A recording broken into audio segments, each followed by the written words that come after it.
ಬಳ್ಳಾರಿ ಜೈಲಿಗೆ ಬಂದಿಳಿದ ದರ್ಶನ್ ಕೈ ಮುಚ್ಚಿಕೊಂಡಿದ್ದನ್ನ ನೋಡಿ ಬೇಡಿ ಹಾಕಿದ್ದಾರಾ ಅನ್ನೋ ಅನುಮಾನ ಮೂಡಿತ್ತು. ಬಳಿಕ ಮಾತನಾಡಿದ ಎಸ್ಪಿ ಶೋಭಾರಾಣಿ ಸ್ಪಷ್ಟನೆ ನೀಡಿದ್ದಾರೆ. ಬಳ್ಳಾರಿಗೆ ಶಿಫ್ಟ್ ಮಾಡುವಾಗ ದರ್ಶನ್ ಕೈಗೆ ಬೇಡಿ ಹಾಕಿಲ್ಲ, ಕೈ ನೋವಾಗಿರೋದ್ರಿಂದ ಬಟ್ಟೆ ಸುತ್ತಕೊಂಡಿದ್ರು. ಜೈಲಿಗೆ ಬಂದಾಗ ಖಡಗ ದಾರ ಬಿಚ್ಚಿಸಲಾಗಿದೆ. ದರ್ಶನ್ ಆರೋಗ್ಯದಲ್ಲಿ ಯಾವುದೇ ಸಮಸ್ಯೆ ಇಲ್ಲ ಎಂದು ಜೈಲು ಪರಿಶೀಲನೆ ಬಳಿಕ ಬಳ್ಳಾರಿ ಎಸ್ಪಿ ಶೋಭಾರಾಣಿ ಹೇಳಿದರು. ಏನು no no no no no no ಆ ಥರದ್ದು ಯಾವುದಿಲ್ಲ. ಫಸ್ಟ್ ಕ್ಲಾಸ್ ಹೆಲ್ತ್ ಚೆಕಪ್ ನಾನು ಮಾಡ್ತಿದ್ದೀನಿ. ನಾನು ಪೊಲೀಸ್ ರೀ, ಅದಿಲ್ಲ ಹೆಲ್ತ್ ಚೆಕಪ್ ಏನೂ ಇಲ್ಲ. ನಾನು ಬ್ಯಾರಕ್ಕೆ ಹೋಗಿಲ್ಲ. ನಾನು ಮೇಡಮ್ ಅವರ ಚೇಂಬರಲ್ಲಿದ್ದೆ, ಜೈಲ್ ಸೂಪ್ರೆಂಟ್ ಚೇಂಬರಲ್ಲಿದ್ದೆ, ಅಲ್ಲಿಂದ ಬಂದಿದ್ದೀನಿ ಅಷ್ಟೇ. ಅವೆಲ್ಲ ಯಾವುದು ವದಂತಿಗಳು ಇಲ್ಲ, ಎಲ್ಲ ಚೆನ್ನಾಗಿದ್ದಾರೆ. ಏನು ದರ್ಶನ್ ಜೈಲು ಕಳ್ಳಾಟದ ಎಫೆಕ್ಟ್ನಿಂದಾಗಿ ಎಲ್ಲಾ ಜೈಲುಗಳಲ್ಲೂ ಅಕ್ರಮಗಳಿಗೆ ಬ್ರೇಕ್ ಬಿದ್ದಿದೆ. ತಂಬಾಕು ಇಲ್ಲದೆ ಕೈದಿಗಳು ಕಂಗಾಲಾಗಿದ್ದಾರಂತೆ. ಕಾರವಾರದ ಜಿಲ್ಲಾ ಕಾರಾಗೃಹದಲ್ಲಿ ಇಬ್ಬರು ಕೈದಿಗಳು ಕಲ್ಲಿನಿಂದ ಸ್ವಯಂ ಹಲ್ಲೆ ಮಾಡಿಕೊಂಡಿದ್ದಾರೆ. ಫರಾನ್ ಚಬ್ಬಿ, ಮುಜಾಬಿಲ್ ಗಾಯಗೊಂಡಿದ್ದು ಚಿಕಿತ್ಸೆ ನೀಡಲಾಗ್ತಿದೆ.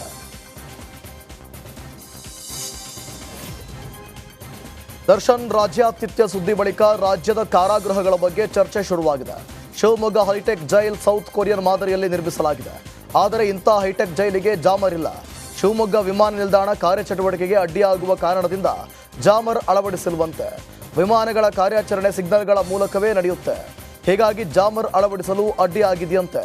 ಜಾಮರ್ ಇಲ್ಲದೆ ಇರುವುದರಿಂದ ಜೈಲಿನಲ್ಲಿ ಮೊಬೈಲ್ ಬಳಸಲು ಸಮಸ್ಯೆ ಇಲ್ಲ.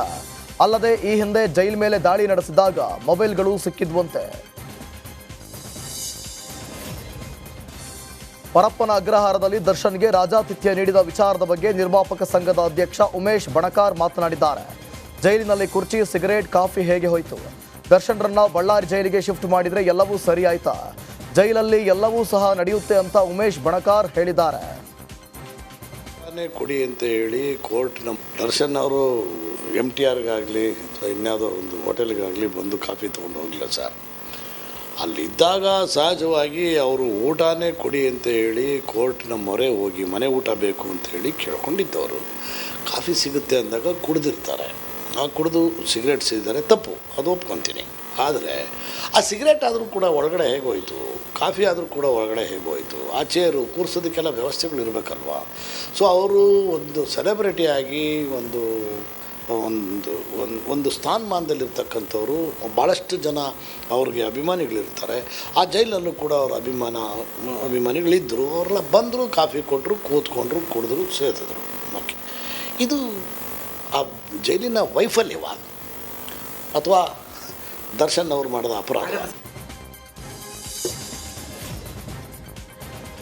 ದೇಶದಲ್ಲಿ ದರ್ಶನ್ ಸುದ್ದಿ ಒಂದೇ ಇರೋದಾ? ಬೆಳಗ್ಗೆ ಎದ್ರೆ ಅದೇ ಬರ್ತಾ ಇದೆ. ಅವನೇನು ಸಮಾಜಕ್ಕೆ ರೋಲ್ ಮಾಡಲ್ಲ. ಒಳ್ಳೆಯ ಕಲಾವಿದ, ಜನರು ಇಷ್ಟಪಡ್ತಾರೆ ಅಂತ ಮಾಡಬಾರ್ದನ್ನ ಮಾಡಿದ್ರೆ ಕಾನೂನು ಕ್ರಮ ತೆಗೆದುಕೊಳ್ಳುತ್ತೆ ಅಂತ ಸಚಿವ KN ರಾಜಣ್ಣ ದರ್ಶನ್ ವಿಚಾರಕ್ಕೆ ಗರಂ ಆಗಿದ್ದಾರೆ. ಈಗ ನೋಡಿ ಕೇಳಿ, ಒಳ್ಳೆ ಕಲಾವಿದ ಅಂತಕ್ಕಂಥದ್ದನ್ನು ನಾವೆಲ್ಲ ಒಪ್ತೀವಿ. ಆದರೆ ಒಳ್ಳೆ ಕಲಾವಿದ ಅಂತೇಳಿ ಜನರು ಅವ್ರನ್ನ ಇಷ್ಟಪಡ್ತಾರೆ ಅಂತೇಳಿ ಮಾಡಬಾರ್ದೆಲ್ಲ ಮಾಡಿದ್ರೆ ಕಾನೂನು ಕ್ರಮ ತಗೊಳ್ತದೆ. ಅದನ್ನು ಏನು ಬೆಳಗ್ಗೆ ಸಾಯಂಕಾಲ TV ನಲ್ಲಿ ಇನ್ನೇನು ಮಾಹಿತಿನೇ ಇಲ್ಲ, ಏನು ನನಗೆ ತೋರಿಸ್ತಾ ಇದ್ರೆ ಏನು ಅವನೇ ರೋಲ್ ಮಾಡಲ್ಲೇನ್ರಿ ಸಮಾಜಕ್ಕೆ? ಅದನ್ನು ನೀವು ದರ್ಶನ್ ಏನು ದೇಶದಲ್ಲೆಲ್ಲ ಬೆಳಗ್ಗೆ ನಿಮ್ಮ TV ನಲ್ಲಿ ತೋರಿಸ್ತಾ ಇದ್ರೆ ಅದಕ್ಕಿಂತ ಯಾವ್ದಾರ ಒಳ್ಳೆ ತೋರಿಸ್ರಿ. ಈಗ ನೋಡಿ ಕೇಳಿ, ಒಳ್ಳೆ ಮೂಡಾವ್ಯೂಹದಲ್ಲಿ ಸಿಎಂ ಸಿದ್ದರಾಮಯ್ಯ ಕೇವಲ 2 ದಿನದ ಮಟ್ಟಿಗೆ ಸೇಫ್ ಆಗಿದ್ದಾರೆ. ರಾಜ್ಯಪಾಲರು ಪ್ರಾಸಿಕ್ಯೂಷನ್ಗೆ ನೀಡಿರುವುದನ್ನು ಪ್ರಶ್ನಿಸಿ ಸಲ್ಲಿಸಿದ್ದ ಅರ್ಜಿಯನ್ನ ಹೈಕೋರ್ಟ್ನಲ್ಲಿ ವಿಚಾರಣೆ ನಡೆಸಲಾಯಿತು. ಸಿಎಂ ಸಿದ್ದರಾಮಯ್ಯ ಪರ ವಾದ ಮಂಡಿಸಿದ ಮನು ಸಿಂಘ್ವಿ ಒಂದಷ್ಟು ಮಾಹಿತಿಗಳನ್ನು ನ್ಯಾಯಮೂರ್ತಿಗಳ ಮುಂದೆ ಇಟ್ಟರು. ರಾಜ್ಯಪಾಲರು ಕ್ಯಾಬಿನೆಟ್ ತೀರ್ಮಾನಕ್ಕೆ ಬದ್ಧರಾಗಿಲ್ಲ, ರಾಜ್ಯಪಾಲರ ಕರ್ತವ್ಯದ ಬಗ್ಗೆ ಪುನರ್ ಪರಿಶೀಲನೆ ಆಗಬೇಕು ಅಂತ ವಾದ ಮಂಡಿಸಿದರು. ವಾದ ಆಲಿಸಿದ ಬಳಿಕ ಕೋರ್ಟ್ ನಾಳೆ ಬೆಳಗ್ಗೆ 10:30ಕ್ಕೆ ವಿಚಾರಣೆ ಮುಂದೂಡಿದೆ. ಹೀಗಾಗಿ ಅಲ್ಲಿಯವರೆಗೂ ಸಿದ್ದರಾಮಯ್ಯಗೆ ತಾತ್ಕಾಲಿಕ ರಿಲೀಫ್ ಸಿಕ್ಕಿದೆ.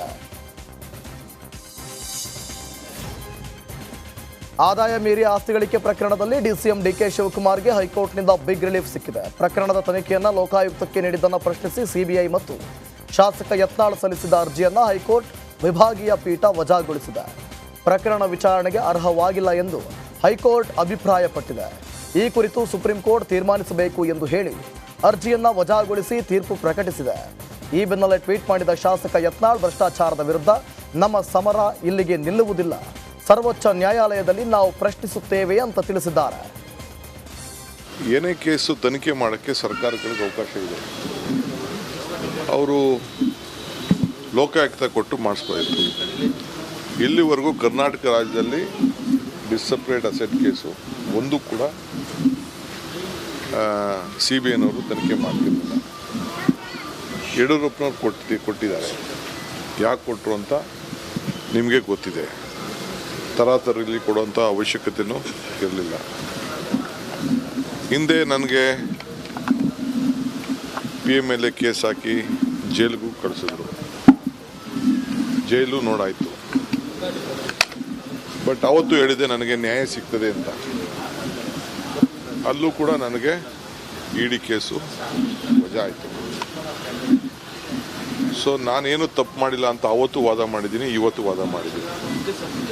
ಇವತ್ತು ಜಯ ನನಗಿನ್ನ ಹೆಚ್ಚಾಗಿ ಕರ್ನಾಟಕ ರಾಜ್ಯ. ಕಾಂಗ್ರೆಸ್ ಘಟಾನುಘಟಿ ನಾಯಕರೆಲ್ಲ ಕಾನೂನು ಹೋರಾಟದ ಲಾಕ್ ಆಗಿದ್ದಾರೆ. CM ಮೂಡಾ ವ್ಯೂಹದಲ್ಲಿ ಸಿಲುಕಿದ್ರೆ DCM ಅಕ್ರಮ ಆಸ್ತಿಗಳಿಗೆ ಆರೋಪ ಎದುರಿಸುತ್ತಿದ್ದಾರೆ. ಇನ್ನು ಖರ್ಗೆ, KDB ಹಾಗೂ ಗೃಹ ಸಚಿವ ಪರಮೇಶ್ವರ್ ದರ್ಶನ್ ಕೇಸ್ನಲ್ಲಿ ಸಮಸ್ಯೆಗಳನ್ನು ಎದುರಿಸುತ್ತಿದ್ದಾರೆ.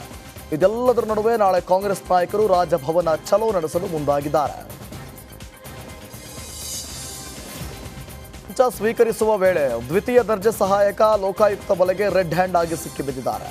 ಕೋಲಾರದ KGF ತಾಲೂಕು ಕಚೇರಿಯ ಭೂಮಿ ವಿಭಾಗದ ಕ್ಲರ್ಕ್ ಸಿದ್ನಾನ್ ಫಿಲಿಪ್ 10,000 ಲಂಚ ಪಡೆಯುವ ವೇಳೆ ಲೋಕಾಯುಕ್ತ ಬಲೆಗೆ ಬಿದ್ದಿದ್ದಾರೆ. ಪಹಣಿಯಲ್ಲಿ ಕೋರ್ಟ್ ತಡೆಯಾಜ್ಞೆ ಆದೇಶ ನಮೂದು ಮಾಡಲು ದೊಡ್ಡಗಾಂಡ್ಲಹಳ್ಳಿ ಗ್ರಾಮದ ತ್ಯಾಗರಾಜ್ ಎಂಬುವರಿಂದ ಲಂಚಕ್ಕೆ ಬೇಡಿಕೆ ಇಟ್ಟಿದ್ರಂತೆ.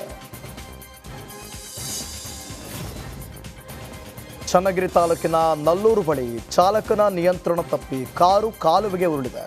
ಅದೃಷ್ಟವಶಾತ್ ಘಟನೆಯಲ್ಲಿ ಯಾವುದೇ ಪ್ರಾಣಹಾನಿಯಾಗಿಲ್ಲ. ಚಾಲಕ ಸಿದ್ದಿಕ್ ಈಸಿ ಕಾಲುವೆಯಿಂದ ಹೊರಬಂದಿದ್ದಾರೆ. ಸ್ಥಳಕ್ಕೆ ಭೇಟಿ ನೀಡಿದ ಪೊಲೀಸರು JCB ಸಹಾಯದಿಂದ ಕಾರ್ ಮೇಲೆತ್ತಿದ್ದಾರೆ. ಬಸವಾಪಟ್ಟಣ ಪೊಲೀಸ್ ಠಾಣಾ ವ್ಯಾಪ್ತಿಯಲ್ಲಿ ಘಟನೆ ನಡೆದಿದೆ.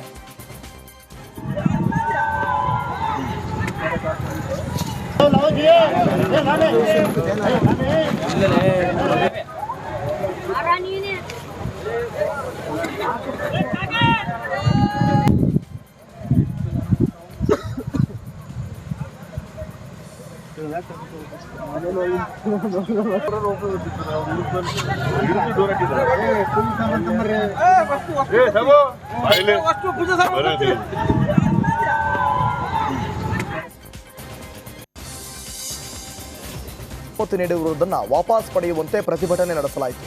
ಜಿಲ್ಲಾ ಆಟೋ ರಿಕ್ಷಾ ಚಾಲಕರ ಮಾಲೀಕರ ಸಂಘಗಳ ಒಕ್ಕೂಟ ಮತ್ತು ಸಮಾನ ಮನಸ್ಕ ಆಟೋ ರಿಕ್ಷಾ ಚಾಲಕರ ಸಂಘಟನೆ ಪ್ರೊಟೆಸ್ಟ್ ಮಾಡಿದ್ರು.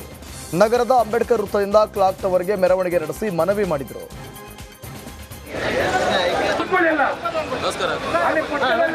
ರೋಡ್ ಬಂದು